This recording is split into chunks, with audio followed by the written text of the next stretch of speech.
रायगढ़ जिले के कुछ हिस्सों में तेंदुए के मुक्त घूमने का दावा करने वाला एक वीडियो सोशल मीडिया पर तेजी से वायरल हुआ है, जिसमें कहा जा रहा है कि यह पेन तालुका के जीता उम्रदे क्षेत्र का है। लेकिन वन क्षेत्र अधिकारी सपना सोनार ने साफ कहा है कि यह वीडियो उनके इलाके का नहीं है।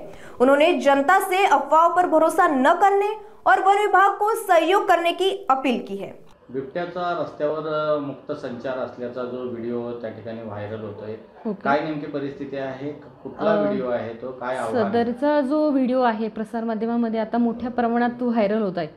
तर त्याच्या संदर्भात आम्ही आमच्या परिक्षेत्रामध्ये म्हणजे पेन वन परिक्षेत्राच्या हद्दीमध्ये सगळीकडे तपास केला, तर तो आमच्या परिक्षेत्रातला नाही आणि तो जर या परिक्षेत्रातला असता तर आम्हाला यापूर्वीच बातमी मिळाली असती आणि जरी यापुढे असेल समजा बिबट्याचा वावर या परिसरात तर आमच्या वन विभागाकडून त्याचा तपास घेतला जाईल आणि तसं नागरिकांना आवाहन करून जागरूक केलं जाईल आणि सावधगिरीचा इशारा म्हणून सगळ्यांना काळजी घेण्यासाठी सांगितलं जाईल।